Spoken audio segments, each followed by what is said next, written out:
പുണ്യപുരാതന ശ്രീ കാനാടിക്കാവ് വിഷ്ണുമായ സ്വാമി ക്ഷേത്രത്തിലെ തിറവെള്ളാട്ട് മഹോത്സവം ഡിസംബർ 22 മുതൽ ജനുവരി 4 വരെ ആഘോഷിക്കുന്നു. തൊഴിലുറപ്പിന് അന്ത്യം കുറിക്കുന്ന കേന്ദ്ര സർക്കാരിന്റെ പുതിയ ബില്ലിനെതിരെ NREG workers union Thanyam panchayat committee പ്രതിഷേധിച്ചു.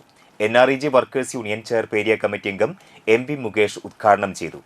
NA പീതാംബരൻ, സുജിത നിരേഷ്, ഷൈനി ബാലകൃഷ്ണൻ, രതി സുരേന്ദ്രൻ, ശ്രീകല സന്തോഷ്, സതി ജയചന്ദ്രൻ എന്നിവർ സംസാരിച്ചു. പ്രകടനത്തിന് അനില ബാബു, രാധിക സുരേന്ദ്രൻ, കുമാരി മുത്രത്തിപ്പറമ്പിൽ, രമണി സത്യൻ, ഗിരിജാമണി, സ്നേഹപ്രഭ, സരിമ PK എന്നിവർ നേതൃത്വം നൽകി.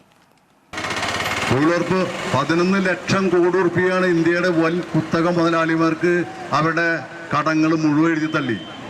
ഇവിടെ നമ്മൾ ഫെഡറൽ ബാങ്കിന്റെ മുന്നിൽ അവിടുന്ന് കാശ് ലോൺ എടുത്തു കഴിഞ്ഞാൽ പൈസ അടച്ചില്ല അവർ വന്ന് ജപ്തി ചെയ്യാൻ വീട്ടിലേക്ക് വരും. മനസ്സിലായ ഇതിന് മുന്നിൽ നമ്മൾ നിൽക്കുന്നത് ഇവിടെ പൈസ എടുത്തിട്ട് അടച്ചില്ലെങ്കിൽ അവർ വരും നേരെ.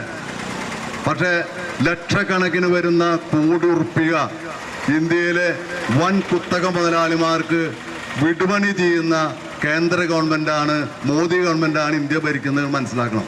ഒരാളും ചോദിക്കാനില്ല. കുറേ ആളുകൾ വിദേശത്ത് പോയി, അതായത് കാശ് അടിച്ചു മാറ്റി ബാങ്കിൽ നിന്ന് കൊണ്ടുപോകാനും വായ്പ എടുത്ത് അവർ പോയി. ഒരാൾ ഇപ്പോൾ കൊണ്ടുവരും അല്ലേ, ഇപ്പോൾ കൊണ്ടുവരും എന്ന് പറഞ്ഞിട്ടാണ് മോദി പോയത് വിദേശത്ത്.